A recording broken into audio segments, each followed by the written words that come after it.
Des félicitations, celles du président de la République pour les nouveaux bacheliers pour l'année 2021. C'est ce qui ressort d'un tweet du président de la République rendu public aujourd'hui.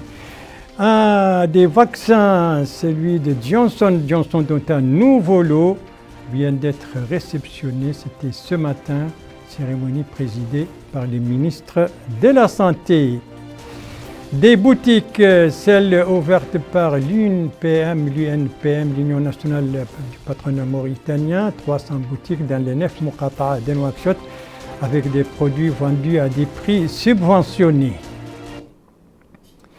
Voilà pour les principaux titres de votre journal et pour vous protéger, pour vous prémunir contre la Covid-19, eh bien, rien de mieux que de se faire vacciner et de continuer à respecter les mesures préventives.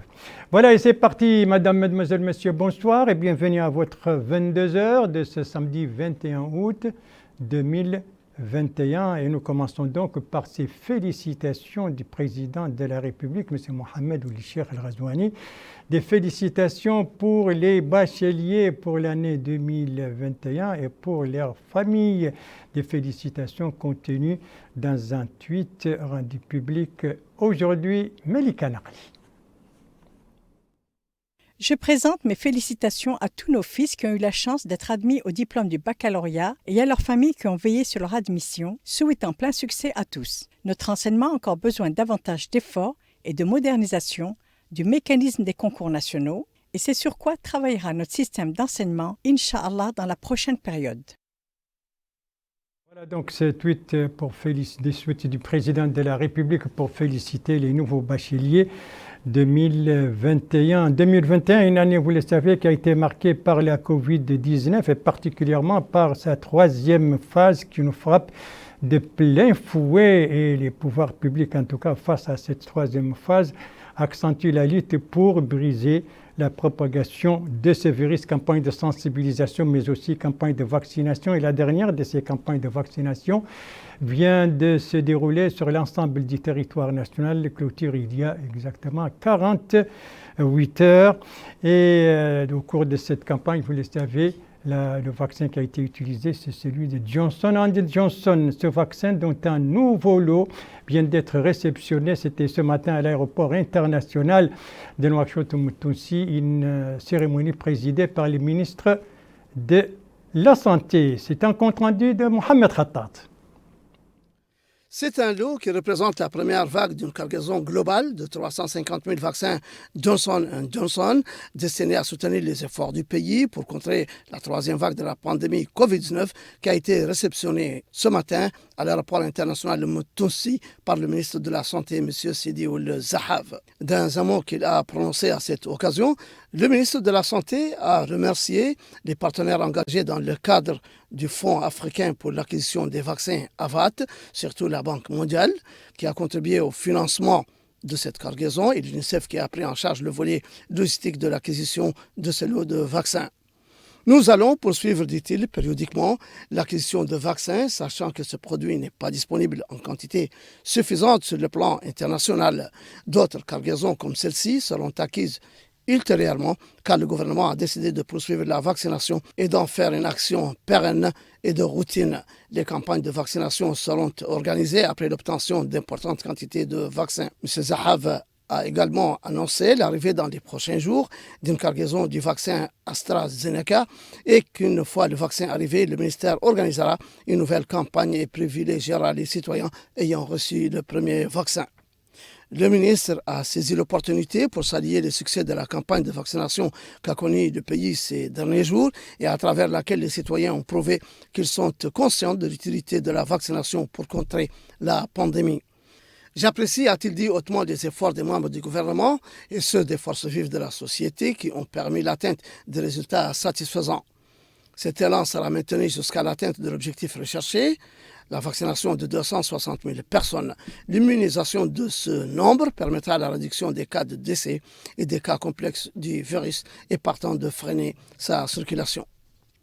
De son côté, le coordinateur résident des Nations Unies en Mauritanie, M. Anthony Oemang Boama, a apprécié l'initiative de la Mauritanie visant à vacciner la majorité de sa population.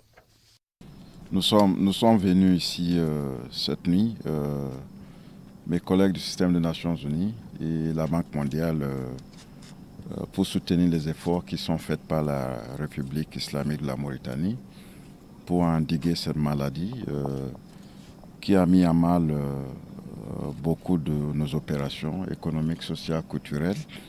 Donc avec la contribution de cette plateforme africaine, nous pensons que la Mauritanie est sur la bonne voie et nous espérons que cette contribution de vaccins ainsi que d'autres qui vont venir vont contribuer vraiment à ce que la Mauritanie puisse atteindre l'objectif fixé.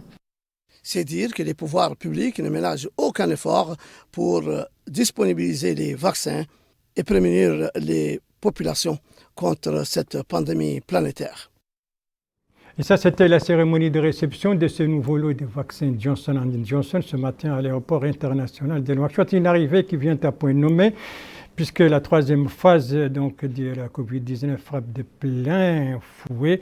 Et on va voir maintenant l'évolution de la pandémie de ce virus et les derniers chiffres enregistrés par les services compétents du ministère de la Santé qui se présentent ces chiffres ce soir. Réponse avec le docteur Mohamed Mahmoud Ali Mahmoud, directeur général de la santé publique par intérim.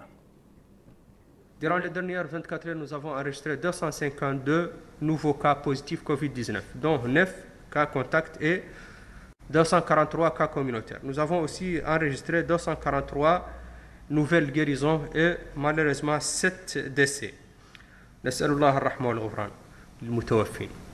Le cumul de cas positifs enregistrés depuis le début de la pandémie est de 31 643. Le cumul de guérison est de 27 883 et le cumul de décès est de 672. Nous avons aujourd'hui 3 087 cas actifs, dont 2949 asymptomatiques, 84 avec des symptômes simples et 54 avec situation grave.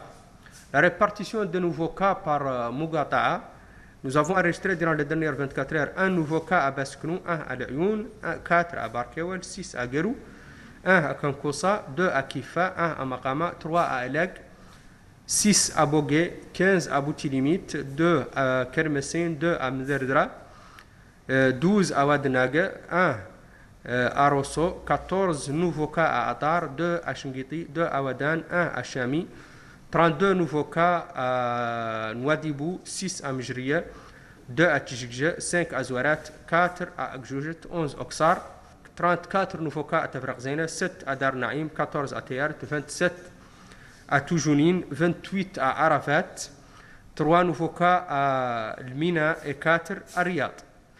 Nous avons, durant les dernières 24 heures, réalisé 2109 nouveaux tests, dont 1373 TDR et 729 PCR. Pour la situation de la vaccination, durant les dernières 24 heures, nous avons enregistré 1031 vaccinations première dose et 1027 complètement vaccinés. Le cumul des personnes bénéficiant de la première dose et depuis le début de l'opération de la vaccination est de 228 455. Et le total des personnes totalement vaccinées est de 299 559.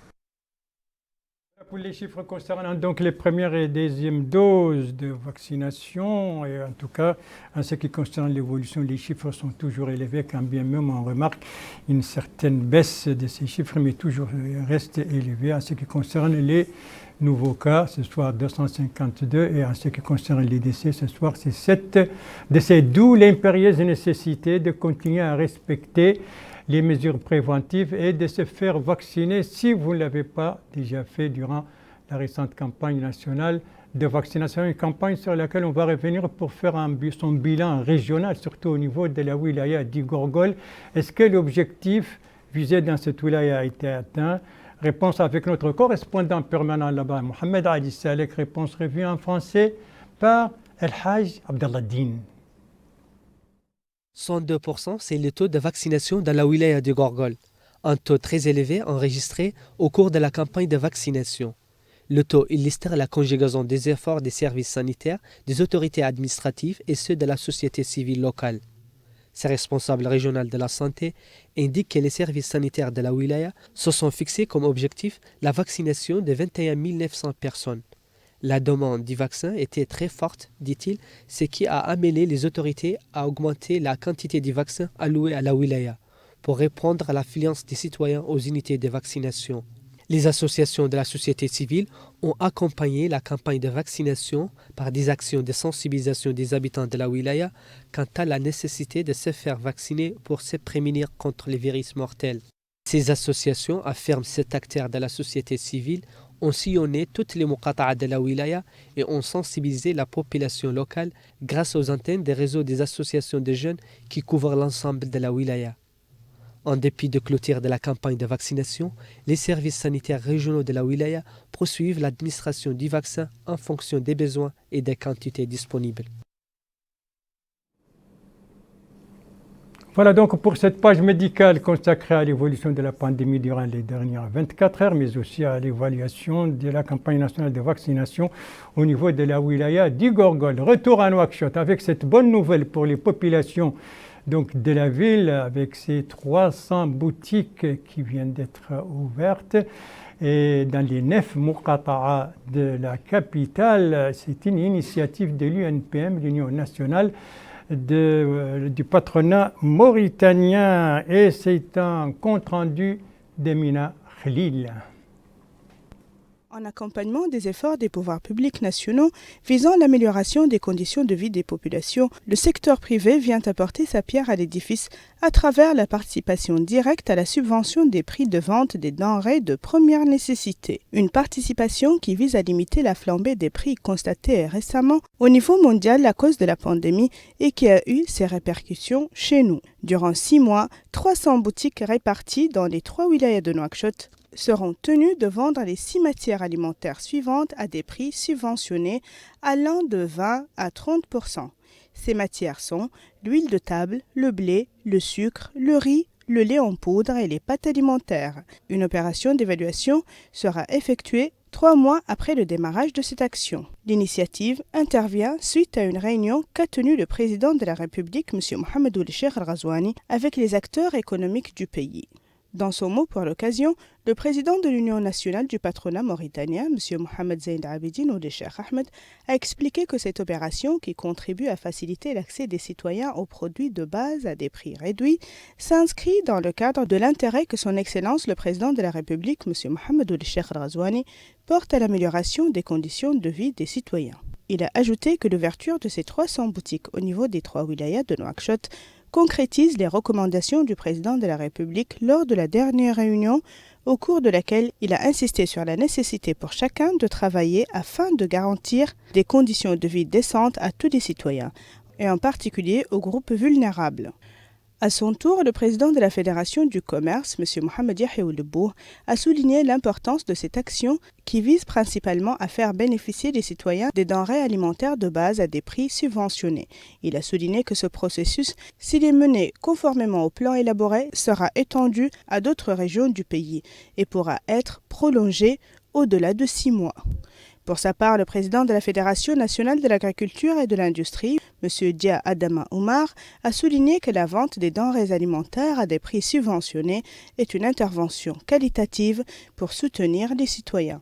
La Fédération mauritanienne de l'agriculture donc prend part à cela, en réponse à cette sollicitation, et intervient principalement dans le domaine du riz, parce que nous sommes des producteurs de riz.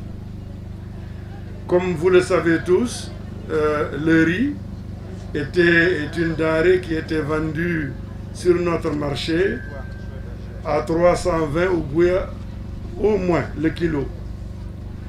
De par la mesure actuelle, l'effort a consisté à ramener ce prix à 255 le kilo, ce qui constitue une réduction considérable. Nous nous tenons à votre disposition, à la disposition des populations qui sont notre raison d'être, pour qu'ensemble on puisse trouver des voies et moyens de réduction du coût de la vie au profit de nos populations. Le maire de la municipalité de Riyad, M. Abdallah Mohamed Idriss, a exprimé sa gratitude au nom des habitants de Riyad au pouvoir public pour ce geste qui dénote d'un grand sens de responsabilité envers les groupes les plus vulnérables de la société. Il est à noter que les nouveaux prix des produits alimentaires en question sont 230 anciens ouguiyas pour le sucre, 255 anciens ouguiyas pour le riz, 150 anciens ouguiyas pour le blé, 580 pour l'huile de table, 300 pour les pâtes alimentaires et 750 anciens ouguiyas pour le lait en poudre. Et ça, c'était donc l'ouverture de ces 300 boutiques par l'UNPM avec des produits vendus avec des prix subventionnés. Direction maintenant à notre capitale économique où se trouve en visite là-bas le secrétaire général du ministère de l'Habitat, de l'Urbanisme et de l'Aménagement du territoire. Et c'était l'occasion pour lui de visiter les sièges du conseil régional de la ville, de la wilaya, mais aussi d'inaugurer des salles de classe. C'est un compte-rendu de notre correspondant permanent là-bas, Alvarez Chebani, compte-rendu revient en français par Al-Hajj Abdallah Din. Les infrastructures éducatives de la ville de Nouadhibou se renforcent par la construction des nouvelles classes. 8 classes ont été inaugurées aujourd'hui par le secrétaire général du ministère de l'Habitat, de l'Urbanisme et de l'Aménagement du territoire, M. Ahmed Ouldaddahi, qui au lycée d'excellence a coupé le ruban symbolique, signe de l'achèvement des travaux de ce projet. Un projet qui s'inscrit dans le programme prioritaire élargi du président de la République. Il était exécuté par l'établissement d'exécution des travaux en matériaux locaux. L'enveloppe financière du projet est de 59 millions d'anciens ouguiyas. Sur ce projet de 27 classes, 8 classes ont été achevées, 19 sont en cours de construction, ont été l'objet de la visite du secrétaire général. Le secrétaire général du ministère de l'Habitat, de l'Urbanisme et de l'Aménagement du territoire a déclaré que sa visite a pour but de surveiller la mise en œuvre du programme Awlawiyati, particulièrement dans son volet éducatif qui consiste en l'extension des écoles pour pouvoir accueillir le nombre élevé des élèves.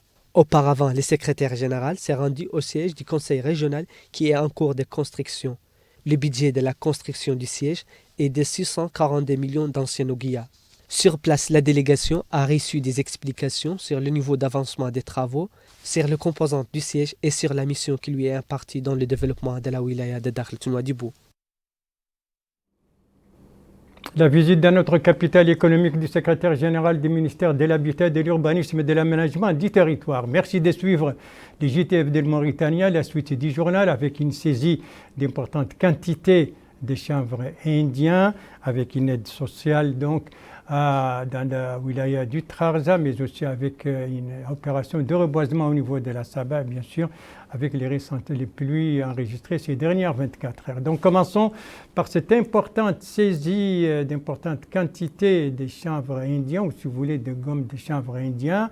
Alors c'est une tonne et demie, c'est la quantité saisie par les brigades antidrogue. Compte rendu sur cette opération de Mohamed Khattat. C'est la plus grande quantité de drogue saisie récemment dans le pays avant d'être acheminée vers l'extérieur. Dissimulée dans de petits emballages en plastique, cette importante quantité de drogue de plus d'une tonne et demie a été introduite par voie maritime puis cachée dans un lieu sûr. L'opération était suivie depuis plusieurs mois par des unités mixtes de la gendarmerie nationale qui ont identifié les méthodes de dissimulation, le partage des rôles entre les membres du réseau de trafiquants avant de procéder à leur arrestation. Selon le procureur de la République de Nouakchott-Ouest, M. Ahmed Ould Mustafa, qui a livré des premières informations sur ce démantèlement du réseau de trafiquants de drogue, la saisie a été effectuée après un suivi minutieux qui a duré plusieurs mois et auquel ont participé diverses unités de la gendarmerie nationale. La quantité, dit-il, est de 1,5 tonne de gomme de chanvre indien, introduite via l'Atlantique par le biais d'un Zodiac pour être gardée dans un endroit donné. Le rôle de l'équipage venu de l'étranger s'est arrêté ici pour laisser le second groupe de ce réseau de trafiquants jouer son rôle consistant à réceptionner cette quantité du lieu où elle est gardée pour l'acheminer vers un pays étranger. C'est à ce moment précis que l'intervention a eu lieu pour démanteler le réseau et saisir la quantité de drogue qui était en route vers un pays étranger via la Mauritanie et qui est de provenance d'un autre pays. Les éléments du réseau ont été arrêtés. Ils sont 6, dont le chef du gang qui est de nationalité étrangère. En approfondissant l'enquête, d'autres trafiquants seront recherchés. Cette drogue est considérée dangereuse et à cette occasion, je félicite les unités de la gendarmerie nationale qui ont réussi cet important coup de filet en saisissant la drogue et en démantelant le réseau. Il est à noter que la gomme de chanvre indien est une drogue dangereuse aux effets imprévisibles. Voilà donc pour cette saisie d'importantes quantités de chanvre indien, je vous le disais tout à l'heure, donc cette opération, cette geste humanitaire avec aide matérielle et morale dans une famille éplorée à la suite des pluies qui se sont abattues récemment là-bas dans la localité de Djigéné qui relève du centre administratif de Jidr el-Mohgen et tout cela c'est dans la wilaya du Trarza. Des condoléances, mais aussi une somme d'argent et des produits alimentaires. C'est un compte-rendu de notre correspondant Mohamed Bilal, compte-rendu revu en français par Melika Naqli. C'est dans le village de Djigéna, relevant de la commune de Jidr el-Mohgen, dans la wilaya du Trarza, que la famille qui a déploré la perte de 2 de ses membres suite aux inondations survenues dernièrement a bénéficié d'une aide matérielle et financière. Cela s'est déroulé sous la supervision des autorités administratives et sécuritaires de la wilaya du Trarza et en présence de la directrice régionale de l'action sanitaire au niveau de la wilaya et du délégué du commissariat à la sécurité alimentaire. L'aide financière et les produits alimentaires entrent dans le cadre de l'initiative gouvernementale aux sinistrés des pluies. Le Wali Moussaed, M. Mohamed Val ou Mohamed Mahmoud, souligne être venu pour présenter les condoléances et une aide dans la commune de Djigéna à la famille qui a perdu 2 de ses enfants dû à un coup de foudre survenu lors des dernières pluies. Que Dieu, dit-il, les accueille en son vaste paradis et leur accorde sa miséricorde, et qu'il guérisse rapidement les blessés. Ces condoléances, indique-t-il, sont présentées au nom du président de la République. Nous avons, souligne-t-il, remis à la famille des aides, dont la somme d'1 million d'anciens ouguiya de la part du ministère des Affaires sociales, de l'enfance et de la famille, tout comme nous avons donné 1,5 tonnes de riz, 1 tonne de sucre et 100 litres d'huile. La mère de la famille éplorée a reçu la somme d'1 million de l'ancien ouguiya de la part de la déléguée régionale, Mme Fatimetou Min Saadbou, au nom de la ministre des Affaires sociales, de l'enfance et de la famille, afin de l'aider dans cette rude épreuve. La déléguée régionale de la wilaya du Trarza a indiqué que Mme la ministre présente ses condoléances à la famille au nom du président de la République. Ces quantités de produits alimentaires et la somme d'argent ont été grandement appréciées par la famille éplorée. La sœur des victimes déclare remercier le président de la République et le gouvernement pour cette aide généreuse. Les habitants du village ont particulièrement apprécié cette aide qui a accru leur fierté d'appartenir à cette nation, tout comme ils ont particulièrement remarqué la prompte réaction des autorités. Une page environnementale dans ce journal avec cette opération de reboisement. Cela se déroule dans la wilaya de la Saba. Il s'agit d'une opération entreprise par le ministère de l'Environnement et du Développement durable. Alors, et ceci dans le cadre, bien entendu, du projet de la Grande Muraille Verte. En quoi consiste cette opération et d'où elle a été lancée? Élément de réponse avec notre correspondant permanent, Mohamed Lemir Khatri, compte rendu revu en français par Emina Khalil. C'est à partir de la localité d'Ahl Agnit, située à 25 km de la ville de Kifa, que le ministère de l'Environnement et du Développement durable a lancé l'opération de reboisement de la wilaya de la Saba. Supervisée par l'Agence nationale de la Grande Muraille Verte, l'opération vise à lutter contre la désertification dans la zone. M. Mohamed Remin Oulammat, membre de la délégation régionale de l'Environnement et du Développement durable, a précisé que l'objectif, dans un premier temps, et le reboisement de 15 hectares au niveau de ce village, avec des arbres et plantes localement cultivés, restaurer la couverture verte de cette zone et créer des opportunités d'emploi pour les populations locales. M. Boubouba de l'ONG internationale PAM a de son côté expliqué l'importance de ce genre d'action. Les membres de la société civile ont, quant à eux, affirmé qu'avec les 15 hectares destinés au reboisement, il y a aussi 15 autres destinés à l'agriculture habituelle de la zone. qui sert à alimenter les citoyens et leur bétail. Il est attendu que la campagne de reboisement contribue à l'amélioration de l'environnement local et du niveau de vie des populations. Et pour terminer, les pluies enregistrées ces dernières 24 heures.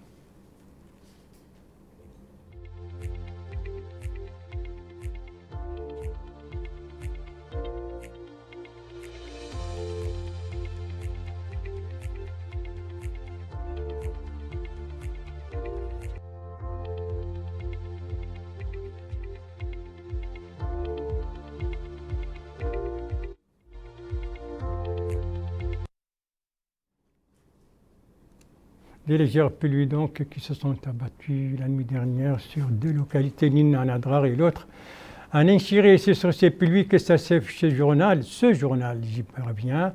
Merci à vous, madame, mademoiselle, monsieur, de l'avoir suivi. Merci bien entendu aux équipes rédactionnelles et techniques qui ont participé à sa conception. Je vous en rappelle les principales informations. Ça, c'est cette tweet du président de la République pour féliciter les nouveaux bacheliers pour l'année 2021 et aussi féliciter leurs familles. Ici, nous sommes à l'aéroport international de Nouakchott. C'était l'arrivée de ce nouveau lot du vaccin Johnson & Johnson à une cérémonie présidée par le ministre de la Santé. Et ici, c'est l'opération d'ouverture de ces 300 boutiques dans les 9 Muqata'a de Nouakchott par l'UNPM, des boutiques qui vendent des produits à des prix subventionnés. Voilà, le GTF reviendra demain à la même heure, 22h, et vous serez en compagnie, suivant le planning de service, vous serez en compagnie d'Aminata Khan. Quant à moi, il ne me reste plus qu'à vous souhaiter une très bonne fin de soirée, une très bonne fin de semaine, bien entendu, tout en respectant les mesures préventives et tout en se faisant vacciner. C'est le meilleur moyen de se prémunir contre la Covid-19. Ce sont des gestes qui permettent de sauver des vies. Votre santé est entre vos mains. Prenez soin de vous pour vous préserver et préserver les autres. Et si vous aimez vos proches, eh bien, pas d'approche et pas non plus de reproches. Et comme on dit toujours, tous vaccinés, tous préservés. Voilà. Il ne me reste plus qu'à vous donner rendez-vous, Inch'Allah, le vendredi prochain à la même heure, 22h. Bonsoir.